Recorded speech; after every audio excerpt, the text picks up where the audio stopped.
फरवरी आर्या बार इंशाल्लाह। इस्तीफे अपने अपने इस्तीफे हमारा एटम बम है। इस्तीफे उठा के इनके मुंह पर मारने चाहिए। मेरे जाती ख्याल में पार्लियामेंट से इस्तीफे नहीं देते तो शायद लॉन्ग मार्च की ज्यादा इफादियत ना हो। हमें इस्तीफा को एटम बॉम्ब की तरह इस्तेमाल करना चाहिए। जब पीडीएम बना रहे थे ये नहीं कहा ये लास्ट ऑप्शन होगा एटम बम की तरह। जो नहीं मानते इस वक्त इस्तीफे पे उनको मनाने की भी पूरी कोशिश करेंगे। कुछ हमसे भी सीख लो।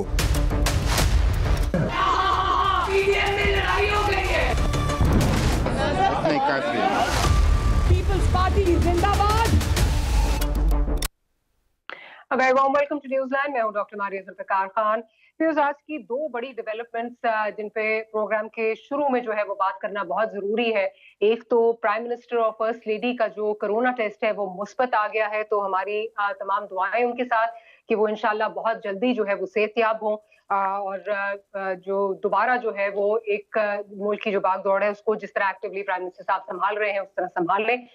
साथ ही साथ दूसरी जो इम्पोर्टेंट बात है वो ये है कि जो एटीसी की खुसूसी अदालत है उसने आज जो साहिवाल रेप केस है, गैंग रेप केस है, उसमें जो दोनों मुल्जिमान हैं जो आबिद मल्ली और शफकत बग्गा जो है उनको दोनों को सजाए मौत की सजा जो है वो सुना दी है।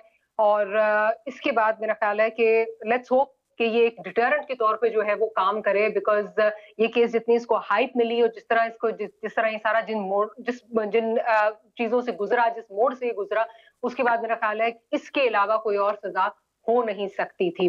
अब कमिंग टू आवर प्रोग्राम, जो आज हमने डिस्कस करना है वो ऑब्वियसली अगर ये कहा जाए कि पीडीएम में दरार पड़ नहीं रही, पड़ चुकी है, तो शायद ये गलत नहीं होगा, क्योंकि पीडीएम का इस वक्त हालात नजर आ रहे हैं वो कुछ ज्यादा मुस्बत नहीं नजर आ रहे। पीडीएम की जो दो बड़ी जमातें हैं जिनमें पाकिस्तान मुस्लिम लीग नवाज है, JUIFA है, दोनों इस पे वाजिद हैं। बल्कि कहा जा रहा है कि 9 की 9 जमातें जो इस वक्त 9 की 9 जमातें जो है वो ये चाह रही हैं कि इस्तीफे दिए जाएं, लेकिन पाकिस्तान पीपल्स पार्टी इस पर मुत्तफिक नहीं है, जिस पे तरह तरह की जो है वो बातें भी हो रही हैं। नवाज शरीफ साहब से पूछा गया, रिपोर्टर्स ने पूछा कि जी आसिफ अली जरदारी साहब ने क्या कोई डील कर ली है, ये चहमगोइयां हो रही हैं, इस पे आप क्या सोचते हैं? तो उनका आगे से जवाब जो है ये था कि जी मैं भी वही सोचता हूँ जो आप सोच रहे हैं। तो जुमानी से बात उन्होंने की, लेकिन उसमें काफी कुछ कह भी गए। साथ ही साथ हसन नवाज से जब रिपोर्टर्स ने वहां पे पूछा कि ये क्या हुआ, ताकि पाकिस्तान पीपल्स पार्टी को एक्सपोज कर सकें। अब सवाल यहाँ पे ये है कि पाकिस्तान पीपल्स पार्टी अगर इस तहरीक में शामिल नहीं होती तो इस तहरीक का मुस्तकबिल क्या है? साथ ही साथ ये भी एक सवाल है कि अगर ये दोनों जमातें JUIFA और पाकिस्तान मुस्लिम लीग नवाज जो है वो लॉन्ग मार्च की तरफ, धरने की तरफ जाते हैं, तो पीपल्स पार्टी के बगैर ये अचीव क्या कर सकेंगे? और अब देखना यह है कि कितनी देर तक ये जो है ये इनका इत्तेहाद जो है वो कायम रहता है और चलता है, और किस नहज पे जो है वो पीडीएम जाती है। इसको आज डिस्कस करेंगे। हमारे साथ पाकिस्तान मुस्लिम लीग नवाज से निहाल हाशमी साहब मौजूद हैं, साथ ही साथ हमारे साथ पाकिस्तान तहरीक इंसाफ से रमेश कुमार साहब मौजूद हैं, और हमारे साथ हैदर जमान कुरैशी साहब पाकिस्तान पीपल्स पार्टी से मौजूद हैं। तो गुफ्तगू का आगाज करने से पहले मेरा ख्याल है अगर जो आज राना सनाउल्लाह साहब ने कुछ देर से, क्योंकि चीजें चल रही हैं कि आपस में जो है वो डिस्कॉर्ड है, आपस में स्पेशली जो मीटिंग हुई पीडीएम की और उसकी जिस तरह चीजें बाहर निकलना शुरू हो गई, तो उस पर ना सिर्फ JUIFA बल्कि पाकिस्तान मुस्लिम लीग नवाज में बहुत सारी जो है वो एप्रीहेंशंस पाई जाती हैं। क्या कह रहे हैं राना सनाउल्लाह साहब, जरा पहले वो सुन लेते हैं। इधर जरदारी साहब उस मीटिंग से खिताब कर रहे थे, उधर जो पीपल्स पार्टी मीडिया सेल है या मीडिया में कोई ऐसा आदमी बैठा है उसने मीडिया में उसको चलाना शुरू कर दिया। तो ये पीपल्स पार्टी को देखना पड़ेगा, उसके जो लोग हैं या उसका जो मीडिया सेल है ये किसने उस बदयांती की। इसी तरह से जो चेयरमैन सेनेट का इलेक्शन है उसमें पूरे 49 वोट पड़े, और ये जो वहाँ पे टीम बैठी थी पीपल्स पार्टी की जिसने लोगों को गाइड किया कि आपने इस तरह से वोट कास्ट करना है, ये उनकी ही मिसअंडरस्टैंडिंग थी जिसकी वजह से वोट जो है वो कंट्रोवर्शियल हुए। पीपल्स पार्टी को इस बात की जवाबदेही करनी पड़ेगी। मैं जरा उस पार्टी की तरफ हैदर जमान कुरैशी साहब की तरफ चलती हूँ। कुरैशी साहब, क्या अब तक ये पता चल सका है जो दो सवालात राना सनाउल्लाह साहब ने उठाए हैं, बिलखुसूस जो एक ट्रस्ट डेफिसिट जिन्होंने बिल्ड किया, ना सिर्फ जो गिलानी साहब के वोट का मामला था, लेकिन जो दूसरा मामला है कि अंदर जो मीटिंग हो रही थी, जो खुफिया मीटिंग हो रही थी, उसकी सारी चीजें बाहर कौन लीक कर रहा था? क्या आप इस पे अभी कुछ इन्वेस्टिगेशन की है पीपल्स पार्टी ने? बिस्मिल्लाहिर्रहमानिर्रहीम। बहुत शुक्रिया डॉक्टर साहिबा। देखिए, दो बातें जो अभी आपने राना सनाउल्लाह साहब का क्लिप चलाया उससे जो अक्स हुई हैं, एक तो यह पीपल्स पार्टी ने वो ख़बरें लीक की हैं। देखिए, ये तो एक एलिगेशन है ना, जो सहाफ़ी हैं, जो सोर्सेज होते हैं, वो तो कोई भी पीडीएम के उसमें इतने लोग बैठे थे और वो बातें कर रहे थे, और पीडीएम किसी भी इजलास की कार्रवाई जो है, काबीना का इजलास हो, पीएमएल नवाज का अपना अंदरूनी जो इजलास हो रहा होता है, उसकी स्टोरीज बाहर आ जाती हैं। तो ये कह देना कि जी खुद चलवाया गया, मैं समझता हूँ ये नामुनासिब बात है और ये ऐसे नहीं होना चाहिए। और हमें इंक्वायरी करनी है बहुत सारी चीज़ों की, बिल्कुल दुरुस्त फरमा रहे हैं, लेकिन इस मामले में ये चीज़ इतनी पीपल्स पार्टी पर आप फोकस नहीं कर सकते। इसके बहुत सारे और सोर्सेज भी थे, जो बहुत सारे चैनल्स ने जिनसे शायद ये अंदर की बात ली होगी। पहले तो लोग डिनाई करते रहे, जो बात हो जाती है उसको मीडिया पे बता देना चाहिए। दूसरी बात यह है कि बिल्कुल पाकिस्तान पीपल्स पार्टी के नामजद कैंडिडेट जो कंसेंसस कैंडिडेट थे, उनको 50 वोट ऑपोजिशन के पड़े, जिसमें से 1 वोट ज़ाया हुआ और 7 वोट जो हैं इलीगली रिजेक्ट किए गए। अब राना सनाउल्लाह साहब जो फरमा रहे हैं, मैं खुद वहाँ मौजूद था, राना साहब भी मौजूद थे, आइन और कानून के मुताबिक सेक्रेटरी सेनेट के पास गए, इनके लोग भी थे, अताड़ साहब साथ थे, और जो वहाँ आवेज है इंस्ट्रक्शंस और जो सेनेट रूल्स में रिक्वायरमेंट है उसके मुताबिक जो खाना है जिसमें नाम लिखा हुआ था, खाने में कहीं पे भी मोहर लग जाए, जरूर नहीं कि नाम के ऊपर हो या नाम के सामने हो। आपकी बात है, बिल्कुल ठीक है, वो डायरेक्शंस हमने भी देखी, लेकिन मसला ये है कि ये ना सिर्फ पाकिस्तान मुस्लिम लीग नवाज ये बात उठा रही है, बल्कि पख्तूनख्वा मिली अवामी पार्टी भी ये बात कर रही है कि हमें तो ये कहा गया था कि नाम के ऊपर जो है वो स्टैंप करना है, तो चाहे डायरेक्शंस वहां पे थी या नहीं, लेकिन आपके एलाइज बहरहाल आप पर सस्पिशन का इजहार जो है वो कर रहे हैं। मेरा पॉइंट ऑफ व्यू ये था। और बिल्कुल जी, थोड़ी सी सस्पिशंस पे बात मैं भी कर देता हूं ना। देखिए, सस्पिशन तो बहुत सारी चीजों पे की जा सकती है। अब अगर हमने 7 लोगों को ही कहना था कि आप नाम पे मोहर लगाएं, तो हमने बाकी जो 43 लोग हैं उनको फिर हमने नहीं कहा कि आप वहां लगाएं। बात यह है कि कानून के मुताबिक वो वैलिड वोट है और ये वक्त साबित करेगा। आप मेरी बात संभाल कर रख लें। दूसरी बात यह है कि आप ट्रस्ट डेफिसिट की बात की, ट्रस्ट डेफिसिट नहीं होता। बहुत सारी चीजों में जो है ये अलायंस तो है, दिस इज अ मूवमेंट। अब मैं आपको एक एग्जांपल देता हूं अभी, क्योंकि आपके चैनल पर मुझे इंटरप्ट आपको करना पड़ेगा, छोटी सी ब्रेक का मुझे कहा जा रहा है, ब्रेक के बाद हाजिर होते हैं तो गुफ्तगू को यहीं से कंटिन्यू करेंगे।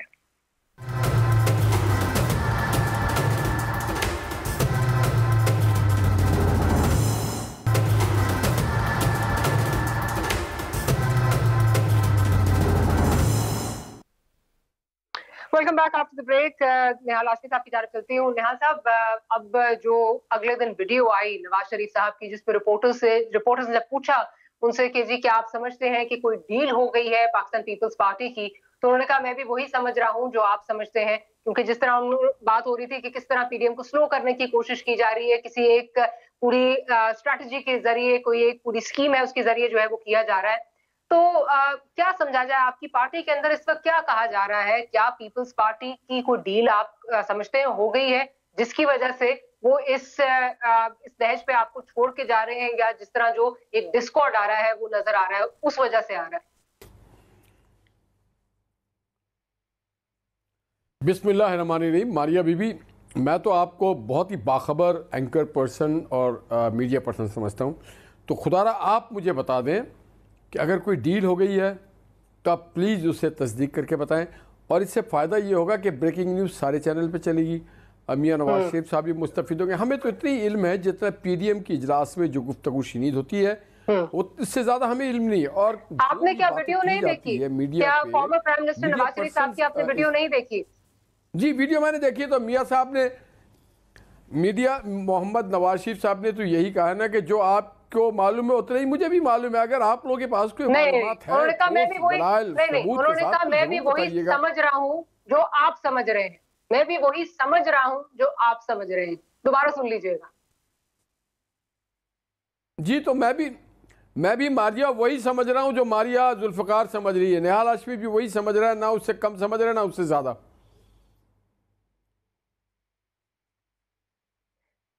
फिर खुल के कहिए, दूसरे का कंधा क्यों इस्तेमाल कर रहे हैं?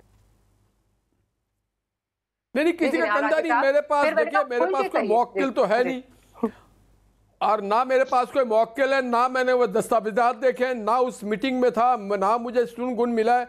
मैं तो देखिए ना एक आम सा आदमी हूँ, मेरे पास ना वो इंफॉर्मेशन है। हाँ अगर पीपल्स पार्टी कर रही होगी तो यकीनन वो बाहर आकर के बता देगी कि हमने किया है। उनको आज़ाद है, खुद मुख्तार है, उनको किसी ने रोका नहीं है, ना वो रुके। मगर जब तक कोई चीज़ नहीं हो, स्पेकुलेशन पे सियासी जमातें अपने फैसले नहीं करती। हम ट्रस्ट करते हैं। और मैंने मियां नवाज शरीफ साहब से एक बात सीखा है कि दूसरों की नीयत पे आपको कभी शक नहीं करना चाहिए। We have to trust and respect the feelings and sentiments of others. मेरा ख्याल है हुसैन नवाज साहब ने शायद ये चीज नहीं सीखी, क्योंकि उन्होंने ये कहा, उनसे जो रिपोर्टर्स ने बात की, उन्होंने कहा हमने तो ये जान के किया है ताकि पाकिस्तान पीपल्स पार्टी एक्सपोज हो जाए। तो चलें, आप कह रहे हैं, मैं आपकी बात आपके ले लेती हूँ। उस तरह शायद हुसैन नवाज साहब के पास कोई और इन्फॉर्मेशन है। मैं जरा डॉक्टर साहब की तरफ चलती हूँ। डॉक्टर साहब भी बहुत बाखबर हैं, डॉक्टर साहब को सब पता होता है, सारे उतार चढ़ाव देख चुके हैं सियासत के। डॉक्टर साहब क्या हो गया है? डील हो गई है? क्या हो गया है? क्या होने जा रहा है सियासत के अंदर? आसिफ जरदारी साहब इन सबके गुरु हैं, इन सबके गुरु हैं। आपने के थिन माइनॉरिटी में था, में थी, मगर यूसुफ रजा गिलानी को सेनेटर बना दिया। अब यूसुफ रजा गिलानी को चेयरमैन सेनेट के लिए खड़ा किया। अगर इलेक्शन वहां पे उसकी रिजल्ट अपने तौर पे कोर्ट में जा रहा है, मगर लीडर ऑफ अपोजिशन के लिए भी मैदान में आ गया। पूरे पाकिस्तान के अंदर इतने बड़े जो है वो लाजमी है। पंजाब सिंध के अंदर चलो फिर भी हो जाते, पंजाब बलोचिस्तान केपी के लाजमी है। स्ट्रीट पावर कहीं पे मौलाना साहब का ज्यादा है, कहीं पे नून लीग का ज्यादा है। इन सूबों के अंदर वहां पे बिलावल साहब ये वो बख्तावर कांग एक इंट्रोड्यूस करा दिया। तो आसिफ साहब एक मने हुए सियासतदान है। यहाँ पे जो सियासत चलती है पाकिस्तान के अंदर, वो चलती है मफादात की सियासत। जिसको जहां मफाद नजर आएगा वो इधर जाएगा। और सबको पता है कि, मगर एक चीज दूसरी भी है कि पीपुल्स पार्टी कभी भी डेमोक्रेटिक सिस्टम से बाहर नहीं जाएगी। 2014 का जब सिस्टम था, चाहे पीएमएल-एन के साथ उनकी बनती थी या नहीं बनती थी, मगर मैं उस टाइम पे भी उनके साथ था। अपोजिशन में पीटीआई थी, मगर उन्होंने कहा हम डेमोक्रेटिक सिस्टम के खिलाफ नहीं जाएंगे। वो खिलाफ नहीं गए, हम नहीं गए। अभी चाहे वो उसके साथ इत्तेहादी है तो भी डेमोक्रेटिक सिस्टम के खिलाफ वो नहीं जाएंगे। अब अपोजिशन की जो ख्वाहिश मौलाना साहब की, मौलाना साहब कहते हैं भाई असेंबली में जो वो अगर जाना था तो 2014 की अगर मौलाना साहब की स्पीच सुन ले तो उस टाइम पे ये कहा था कि धरनों के ऊपर कोई हुकूमतें गिरती हैं क्या। मैं समझता हूँ आदमी की डायरेक्शन एक होनी चाहिए। पीपुल्स पार्टी इस मामले में उसकी डायरेक्शन क्लियर है कि हम डेमोक्रेटिक सिस्टम असेंबली हम डेमोक्रेटिक सिस्टम को फेल नहीं होने देंगे। हमारे साथ कामरान मुर्तजा साहब भी मौजूद है। डॉक्टर साहब इस वक्त कामरान मुर्तजा साहब भी हमारे साथ मौजूद है और आपका ऑडियो का भी थोड़ा सा इशू आ रहा है, जरा डॉक्टर साहब की ऑडियो फिक्स कीजिए। कामरान साहब बहुत बहुत शुक्रिया, आपने वक्त निकाला। कामरान साहब, अभी हैदर जमान कुरैशी साहब, क्योंकि एक इशू आ रहा है आपकी जमात का, मौलाना साहब ने काफी नाराजगी का इजहार किया, साथ ही साथ जो पीएमएल-एन है उन्होंने नाराजगी का इजहार किया कि जो हमारी बातें मीटिंग के अंदर हो रही थी, खुफिया बातें थी, वो पाकिस्तान पीपल्स पार्टी के मीडिया सेल ने जो है वो लीक कर दी या वहां से जो है वो लीक हुई। आप क्या समझते हैं कि ये चीजें वहीं से निकल रही थी या ये कोई आप समझते हैं कि किसी भी कहीं भी कोई भी इसको लीक कर सकता है? पीपल्स पार्टी पे आपको शक नहीं है? नहीं, देखिए पीपल्स पार्टी पे शक नहीं किया जा सकता, इसलिए कि पीपल्स पार्टी हिस्सा है और इसका एक बड़ा कंपोनेंट है इत्तेहाद का। ये शरारत करने के लिए तो कहा जा सकता है कि पीपल्स पार्टी ने लीक किए, मगर अदरवाइज कोई बात बनती नहीं है। बात आजकल जो ना सिर्फ वो बात जो है ना वो सीक्रेट है जो आपके दिल में है। इसके बाद जो चीज़ दिल से निकल जाती है वो उस पर दुनिया को पता चल जाती है। जुबान से जब एक दफ़ा अदा होती है फिर आप उसको छुपा नहीं सकते। तो इसलिए पीपल्स पार्टी को इल्ज़ाम देना मेरा ख्याल है कि मुनासिब नहीं है, अनलेस कि हमारे पास कोई इसके लिए प्रूफ हो। अच्छा, ये बताइए कि जो इस वक्त मौलाना साहब बात कर रहे हैं कि चाहे एक हो या ना हो, लेकिन जो है वो लाएअमल उसी तरह इम्प्लीमेंट करें। जी जी कामरान साहब, आवाज आ रही है? कट की आ रही है जी कामरान साहब, क्या आप सुन पा रहे हैं? जी जी, अब आवाज आ रही है सर आपको? जी आ रही है। जी, जो मौलाना साहब ने ये बात की है कि अगर एक जमात नहीं भी आती तो हम फिर भी देखेंगे कि हमने किस तरह जो है वो चलना है। तो आप क्या समझते हैं कि पाकिस्तान पीपल्स पार्टी के बगैर आप लोग ये जो आपकी ये सारा एहतजाजी सियासत है, क्या है उसको आगे लेके चल सकते हैं? क्या सक्सेसफुल हो सकता है पीपल्स पार्टी के बगैर?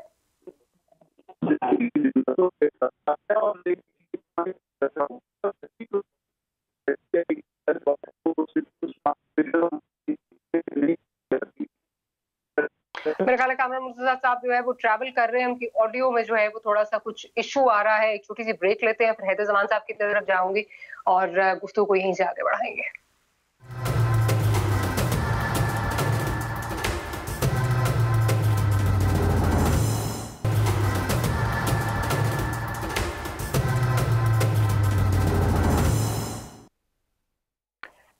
Welcome back after the break. Haider Zaman Qureshi sahab की तरफ चलती हूँ।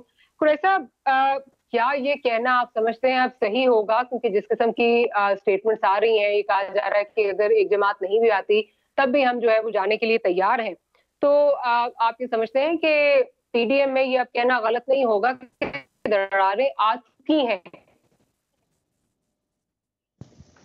देखिए डॉक्टर साहिबा, आई होप अब इस बारी मुझे 2 ब्रेक्स का वेट नहीं करना पड़ेगा, मुझे थोड़ी बात अगर मुकम्मल करने प्लीज में यकीन मसले मसाइल आते हैं। मैंने कहा है कि एक मूवमेंट है, मैं आपको 2-3 एग्जांपल्स देता हूं और उसके बाद फिर आप खुद और आपके नाजरीन इसको जज कर लेंगे कि मुख्तलिफ चीज़ें होती हैं, इवेंट्स होती हैं इन अ मूवमेंट, लेकिन पीपल्स पार्टी इन दोनों जमातों से ज़्यादा कमिटेड है, क्योंकि हम खालिक हैं इसके पीडीएम के। जितनी हमने मेहनत की और चेयरमैन बिलावल ने मेहनत की, हम कभी नहीं चाहेंगे कि पीडीएम में दरारें पड़ें और पीडीएम जो है किसी ऐसे अंजाम पे पहुंचे जो हमने कभी उसके बनाते वक्त कंसीव नहीं किया था, पहली बात।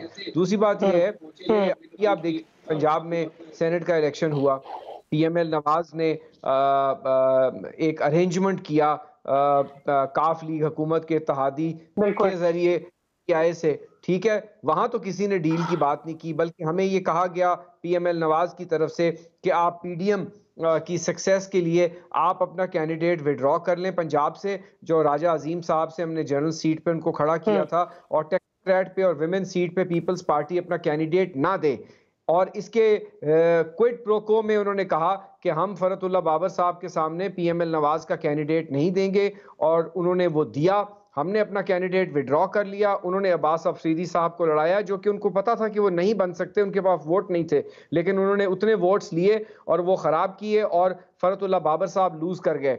अब इसी तरीके से अड़काना में पाकिस्तान पीपल्स पार्टी के एमपीए जमील सुमरो लड़ रहे थे इलेक्शन, मौलाना साहब ने कैंडिडेट विड्रॉ नहीं किया और पाकिस्तान पीपल्स पार्टी के कैंडिडेट वहां हार गए। जो निदा खोड़ो साहिबा वाली सीट है, जो लाड़काना में बिलावल साहब के नीचे एमपीए की सीट है। तो बहुत सारे मौकों पर हमने हमारे साथ जो बातचीत हुई होती है उससे मुनर्रफ हो जाते हैं, पर उसका ये मतलब नहीं कि पीडीएम टूट रही है। अब आज जिस तरह शाहिद खाकान अब्बासी साहब बहुत मोहतरम है, मिफ्ता इस्माइल साहब को NA 249 के लिए चेयरमैन बिलावल साहब के पास अभी 2-3 घंटे पहले गए और उन्होंने सपोर्ट मांगी। अब बात यह है कि हम भी तो उनको यही कह रहे थे, आपने एग्री किया हुआ था अब्बास आफरीदी साहब को आप विड्रॉ करेंगे ताकि फरतुल्लाह बाबर साहब, हमने राजा अजीम साहब को विड्रॉ किया, वहां तो उन्होंने बात हमारी नहीं मानी। और पंजाब में जिस अरेंजमेंट के जरिए उन्होंने अनअपोज मंगवा लिए, तो वहां भी तो महसूस होना चाहिए, जिस तरह बहुत सारों को महसूस हो रहा है कि शायद पीपल्स पार्टी क्यों डील करेगी। ना हमने मुल्क से बाहर जाना है, ना हमें अस्पताल में जाने का शौक है। हमारा लीडर तो बेल नहीं कराता था, आसिफ जरदारी साहब, उनको तो बेटी ने आपने कुछ कहा नहीं और काफी कुछ कह भी गए। मैं आपको बता रहा हूँ ना, आप पाकिस्तान पीपल्स पार्टी के वहाँ कैंडिडेट हैं, तहरीक लबैक जो है पीएमएल नवाज के बाद ही पीटीआई वहाँ ऐलान करने जा रही है, तो पीएमएल नवाज हो सकता है तहरीक लबैक के साथ भी बात करे, ये तो कहने की बात है, लेकिन पीडीएम फैसला करेगी। तो मैं आपको एग्जांपल्स दे रहा हूँ because you are a very educated and intelligent anchor, और आपके लोग सब हैं कि बहुत सारी चीजें हो जाती हैं, पर इसका ये मतलब थोड़ी होता है कि इत्तेहाद टूटने जा रहे हैं। हर अपना चले आपने काफी कुछ कह भी दिया ना, हमें बाहर जाने का शौक है ना अस्पताल में जाने का शौक है, कुछ चीजें मुनहरिफ हुए, दूसरी पार्टी मुनहरिफ हुई, इसी तरह दूसरी पार्टी के भी आ रहा था कि ना हमें बताया गया कि गिलानी साहब जो है वो सेनेट का इलेक्शन लड़ेंगे, और ना ही हमें बताया गया कि गिलानी साहब जो है वो चेयरमैन सेनेट के लिए खड़े हो रहे हैं, लेकिन हमने फिर भी सपोर्ट कर दिया। तो वो नजर आ रहा है, कुछ ट्रस्ट डेफिसिट नजर आ रहा है, क्योंकि लेकिन अभी आपने 249 की बात की, अभी आपने 249 की बात की। मैं जरा निहाल हाशमी साहब से पूछ लूं। निहाल हाशमी साहब, ये मंतक समझ नहीं आ रही, क्या अब 249 आप तो इस्तीफे देना चाह रहे हैं, पीपल्स पार्टी हो या ना हो, तो फिर 249 का इलेक्शन आप लड़ेंगे? डस्का में जो इलेक्शन है वो आप लड़ने जा रहे हैं? अगर ये मुझे बता दीजिए, जरा क्लियर कर दीजिए। मारिया, सबसे पहले तो मैं बताऊं, एक अनरिटन अंडरस्टैंडिंग है अपोजिशन की जमातों के दरमियान कि जिन सीटों पे हम समझते हैं कि हमें हरवाया गया, और जो नंबर 2 है हारने के बाद भी पार्टी, वो वहाँ पे स्टैंड करती है और बाकी जमातें उसको सपोर्ट करती है। एक अनरिटन अंडरस्टैंडिंग है, मगर कई जगह बार इस पे अमल दरामद नहीं होता। यहाँ पे शहबाज शरीफ साहब 5000 वोट से जीत गए थे, मगर उनको जब शिकस्त दिलवाना था तो वोटों को ख़राब किया गया, डबल स्टैंप लगवाया गया। आपको पता है जिस तरीके से लगवाए गए, आप जानते हैं 2018 में जो हुआ। डस्का में हम जीते हुए हैं, हम उसमें लड़ेंगे, मगर किसी पे कोई बैन पाबंदी नहीं। एक मोरल और एक पॉलिटिकल हमारी ऑब्लिगेशन है, एक अंडरस्टैंडिंग है, जो जहाँ बेहतर समझता है ज़रूर लड़े। और हाँ, हम हर जमात के पास जाते हैं अपनी सपोर्ट। इस्तीफे आप तो कह रहे हैं ना कि पीपल्स पार्टी की वजह से हमने ये किया, पीपल्स पार्टी की वजह से हम सेनेट में भी गए, बाई इलेक्शंस भी लड़े। अब तो आप पीपल्स पार्टी अगर हो ना हो, आप तो कह रहे हैं कि हम इस्तीफों की तरफ जाएंगे, लॉन्ग मार्च की तरफ जाएंगे। देखिए, नहीं मारिया, आपने नहीं मारिया, आपने शायद आपकी इंटरप्रिटेशन में आपको ज़रा समझने में शायद या मैं समझाने में कासिर हूँ। हमारा नारा ही है वोट को इज्जत दो। कायद आज़म के बाद अब नवाज शरीफ साहब ने इस नारे को फ़रोग़ दिया, और नवाज शरीफ साहब का ये नारा है वोट को इज्जत दो। अब जब वोट को इज्जत देना होता है तो इलेक्शन में जाके दिया जाता है, तो हम हर इलेक्शन में जा रहे हैं और हम इस मोमेंटम को आगे लेके जा रहे हैं। हमारी सोच ये है कि अगर पार्लिमानी डेमोक्रेसी में, एक मिनट सुन लीजिए ना, पार्लिमानी डेमोक्रेसी में अगर ट्रेजरी बेंच है और उसके साथ अपोजिशन ना हो तो वो नहीं चल सकती है। पीपल्स पार्टी की कोई और सोच है कि इन हाउस शायद तब्दीली ला सकते हो, मगर राहें हमारी एक है, ये सैलाब आगे बढ़ रहा है। बात सारी है कि जो मौजूदा हुकूमत है ये दीमक ज़दा हुकूमत है, ये पाकिस्तान के लोगों को डिलीवर नहीं कर सकती, ये पार्लियामेंट को बाईपास करती है, ये ऑर्डिनेंस के जरिए हुकूमत चलाती है, आइन और कानून को अहमियत नहीं दी जाती। साहब वापस आए, बोन ऑफ कंटेंशन तो वहां पे है ना कि मेरे साहब आप वापस आए, आप भी वापस आए, डार साहब भी वापस आए, फिर हम मिलके जो है वो चीजें चलाएंगे। तो वहां पे चीजें नजर आ रही है। मैं जरा डॉक्टर साहब की तरफ चलती हूँ। डॉक्टर साहब, बिल्कुल जो नारा है पीएमएलएन का वो यही है कि वोट को इज्जत दो, लेकिन आपने एक बड़ी सेंसिटिव बात की है। आपने एक सेंसिटिव बात की, एक मिनट सुन ले जरा।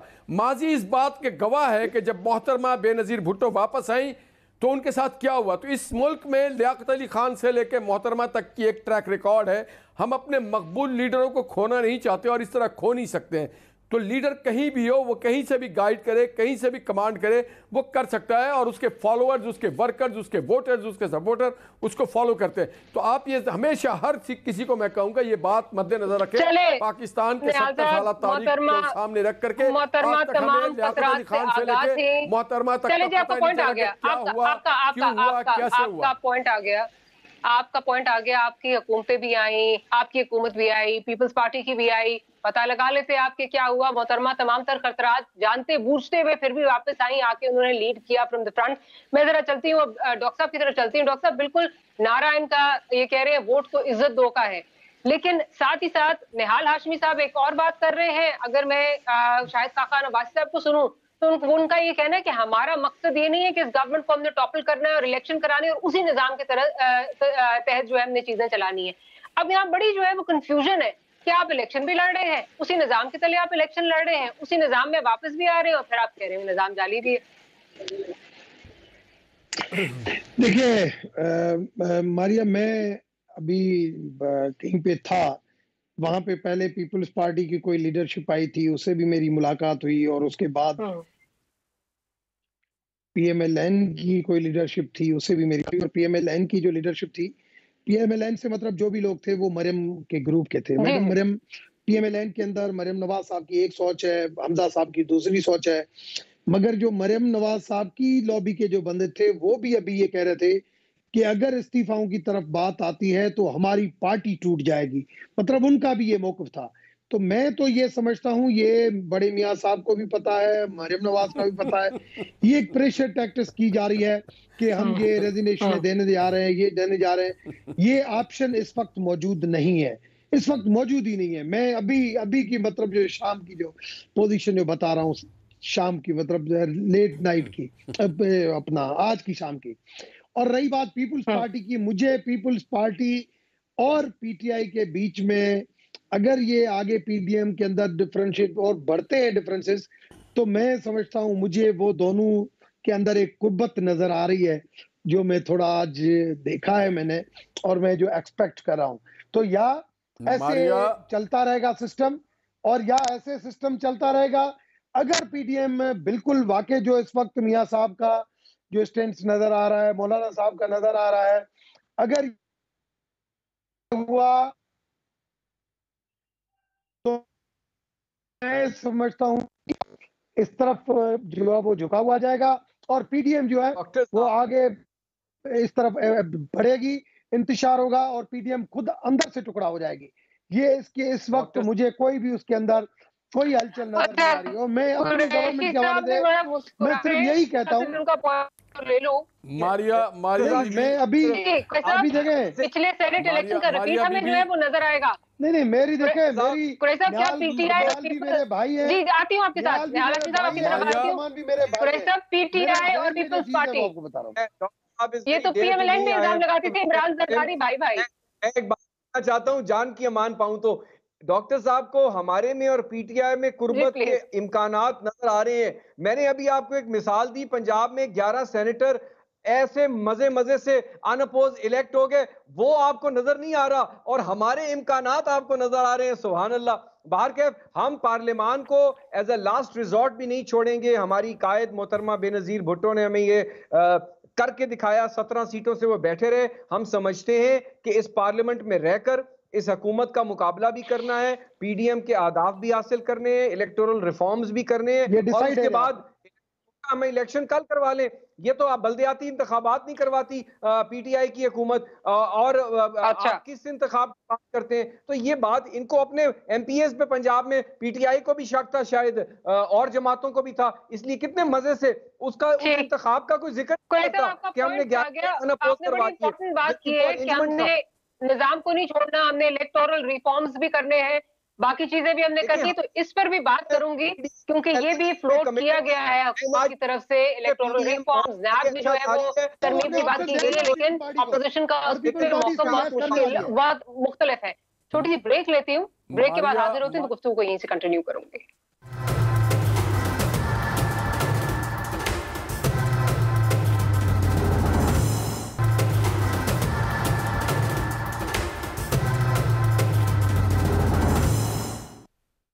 Welcome back after the break. Nihal Hashmi sahab, आपकी तरफ आऊंगी, आप कुछ ऐड करना चाह रहे थे, ब्रेक पे जाना था, आप कंटिन्यू करें प्लीज।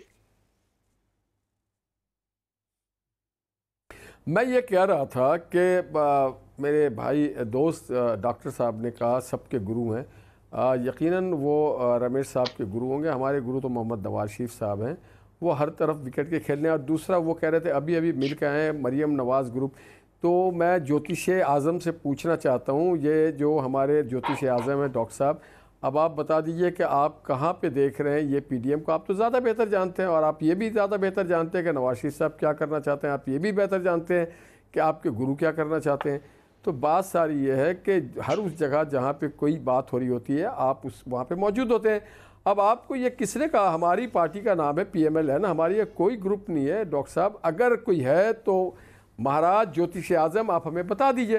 वरना सियासी बात करें हम, आप अपनी पार्टी की बात करें, पीटीआई की बात करें कि पीटीआई क्या डिलीवर कर रही है। आपकी मौजूदा जो पार्टी है वो पार्लियामेंट को कितनी तौक़ीर देना चाहती है, आटा चीनी पेट्रोल पे वो कितनी महंगाई का खात्मा करना चाहती है, 1 करोड़ नौकरियों में से कितनी नौकरी देना चाहती है, नौजवानों को लैपटॉप की फैसिलिटी कब देना चाहती है, ये इस पे बात करें। पेट्रोल कब सस्ता होगा, बिजली कब सस्ती होगी, सीमेंट कब सस्ता होगा, सरिया कब सस्ता होगा, ये इस पे बात करें आप।